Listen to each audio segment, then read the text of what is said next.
folks, Monday night was the third night of blind auditions on Season 6 of The Voice. It's the world's greatest singing competition, or so says Carson Daly at the beginning of the show. That's a little bit extreme, isn't it? Well, I expect to hear extreme things coming from Carson's mouth. Is it just me, though, or is he acting a little more over-dramatic than he usually does?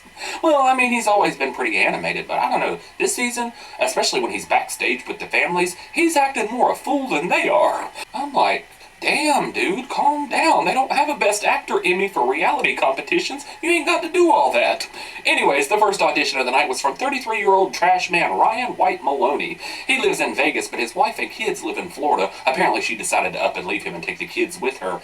He says that there's no way that he could provide for the kids if he wasn't in Vegas, though. What, don't they got trash in Florida? In fact, I know they got trash in Florida. I got family that lives down there. Oh, they're going to kill me for that one. Anyways, for his audition, Ryan sang Lights by Journey. Not a whole lot of words in this performance. It was mainly a series of woohoos and wohos, but I kind of like his voice, so it was pleasant enough. I did want to take a pair of scissors, though, and cut off that silly curl on the top of his head. He looked like Jimmy Neutron supersized. But anywho, all four coaches turned. Of course, Usher waited until the last second like he does for everybody anymore. Ryan ended up going with Blake, though, after he called him a helium-sucking stud. Next up was 23-year-old Deshawn Washington. He's from some old city in Louisiana whose name I'm not even going to dare attempt to pronounce. And he recently dropped out of college so he could support his parents. His dad was like, he'll give us the whole check. I was like, damn, Pops. Ain't got no shame, do you? Most people would be too proud to admit that they sponge off of their adult children, but not everybody, I guess. Deshawn said that he was going to shock the coaches with his voice, but when he sang Twistin' the Night Away, Shakira was the only one that was shocked enough to hit her button. And even then, it wasn't excited Shakira. She had that look on her face that basically said, oh, why not? I still have plenty of spots. Deshawn sounded fine, but I thought it was a terrible song choice. It's just so old-fashioned, and the song didn't really give him much room to show off any range, so I'm not even sure if he has any, but when it was over, though, Usher and Blake pretended like they regretted not turning around for him. They didn't regret it, though. I don't know why they felt the need to blow smoke, but whatever. Next up is 25-year-old Behymer. She's a singing nanny like Mary Poppins, and her family is not supportive of her singing. They want her to get a real job, so if the voice doesn't work out, she is thinking about going back to school to become a librarian. Oh, honey, don't do that. That's a dying profession, isn't it? I didn't even know you needed to go to school to be a librarian. I could teach you how to be a librarian in 2 seconds. Shh. See, wasn't that easy?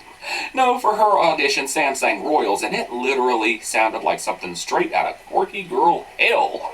I did not get it at all. No wonder her parents aren't supportive. She sounds like, I don't know, like a sick-starved Australian demon cat or something. I don't know. Anyway, Adam and Usher both turned around for her. Adam called her a breath of fresh air, but he said that there were some issues that need to be worked out, so she ended up going with him. Next up is 24-year-old Brendan Ryan. His parents were in a wedding band when he was a kid. His dad looks like Alan Thicke, doesn't he? Unfortunately for Brendan, though, he ain't no Robin Thicke. No, he also wants to be a comedian, so he sat at the piano during his intro and sang a silly little improv song about a chair. Wasn't funny at all, but he sounded pretty good. Maybe he should have just made up a song for his audition, though, because when he hit the stage with Beyonce's Love on Top, it was a little bit all over the place. I mean, I get what he was going for. It's the guitar guy singing a girl song gimmick. It didn't work out, though, because nobody turned around for him. They acted like they regretted it, though, except for Usher. He didn't regret it. Next up is the brothers Walker. Identical twins Cody and Clint opened for Johnny Cash when they were kids. Now one of them is an algebra teacher and the other one is an audio engineer. They own the audio company together, but only one of them really does the work, I guess. For their audition, they sang Keep Me in Mind, and they sounded pretty good. I actually thought they sounded more alike than they looked alike, so I'm not even sure why you really need two of them, but whatever. I was a little surprised that Blake didn't turn around for them. Usher was the only one that did. He stepped on his button at the last nanosecond. Next is 26-year-old Clarissa Serna. She works for her parents at their real estate company, and she mentors little girl singers. She wants to make it on The Voice, though, because she says that real estate is not her first passion. Honey, real estate ain't nobody's first passion.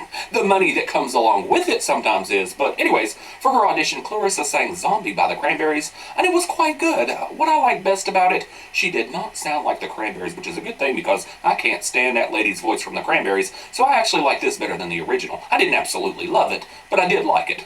All four coaches turned around, with Usher, of course, waiting until the very end. Now, in her intro, she had said that she wanted to be on Usher's team, but she ended up going with Shakira. I think it's because Shakira was up dancing and singing, and she was clearly enjoying it more than the other coaches, so I think it was a good pick. Next up was some quick fodder snippets. Lindsay Pagano ended up on Shakira's team. Adam picked up Joshua Howard, and Tanner James is headed to Team Usher. Next up, it's the mailman, 29-year-old Robert Lee. For his audition, he sang The Whyte, and I quite liked his voice, but the performance was just a little bit too shaky, and I don't think the song choice was all that great. Would have been fine for Tuesday night at the bar, but not quite enough to get any chairs turning on the voice. Usher thought he should have done something more along the lines of Rob Thomas, and I don't agree with that at all. I think he should have done something a little closer to country, but anyways, I guess it's back to delivering mail for Robert. That's a dying profession too, isn't it? The only thing the mailman delivers anymore is bills and junk, and the occasional card from Grandma and Grandpa. Next up is 29-year-old Melissa Jimenez. She once had a record deal, and she even sang a couple of songs with Wyclef, but for some reason it fell apart. Now she sings with her dad's 10-piece band. For her audition, she sang If I Ain't Got You, and the song started off a cappella, and then she sang a part of it in Spanish. I was like, damn girl, how many gimmicks is you gonna shove into one performance? I half expected her to pull out a banjo and try to appeal to Blake, but I guess I can't really blame her for pulling out all the stops. I just wish she wouldn't have tried to pull them out with this song. It's no secret I hate it when people sing Alicia Keys on these shows. Her songs are just so wore out. Melissa sounded really good though, and she looked even better than she sounded. My gosh, at that girl, I mean, if I was a heterosexual, I'd probably be panting right now. But anyway, Usher and Shakira both turned around for her at the end of it, and Melissa and Shakira had a pretty long conversation in Spanish, so I thought she was going to pick Shakira, but she ended up going with Usher, and now she wants to be like the female version of Usher. I don't know about all that, but next up is 35-year-old Patrick Thomson. He first got into music when he was a kid, and his mom was in a folk band that performed at pizzerias and taverns, so he came out there in a plaid shirt looking like Paul Bunyan and growled out "Can't See You" for his audition.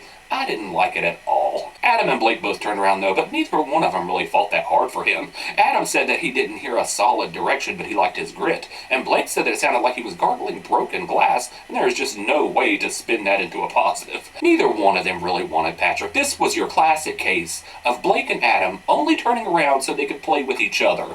Patrick ended up going with Adam though. He'll be promptly eliminated in the battle rounds.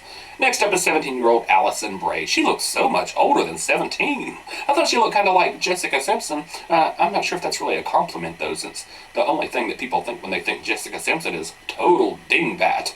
But anyways, Allison said that her family is very conservative, and so they don't want her doing bar gigs because she isn't 21.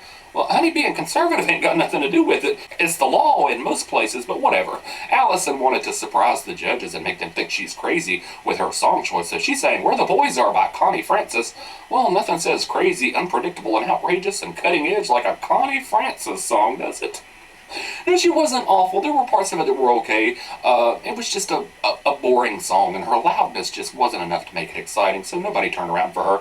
She was mad when they didn't turn, wasn't she? If looks could kill, NBC would be looking for a new panel of coaches right about now. And the last of the night was 44-year-old Sisaundra Lewis. Sisaundra was a fruit picker as a child, and as an adult, she spent several years as Celine Dion's vocal director. Celine even sent her a video of encouragement, and she was like, "You go, girl!"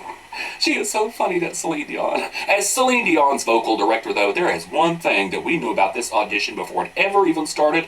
It was not going to be quiet. She sang Ain't No Way by Aretha Franklin, and she nailed it. It was the clear standout of the night. The only thing bigger than her voice was them awful earrings she had on. I know some women like those earrings that are as big as your head, but those things were just too much. All of the coaches turned for her, though. She ended up going with Blake, which I thought was a pretty good pick. Better than Adam. You know, usually the ones at the end of the show with a 4-chair turn, they usually end up going with Adam. But now, who wants to place bets on how long it'll be before Blake has her singing a Celine Dion song? Probably not very long, I suspect. So anyway, that's it for Monday nights. I still don't have any favorites. Nobody has jumped out at me yet, but maybe they will tonight. Leave me a comment and let me know if you liked anybody, and I'll see you folks next time.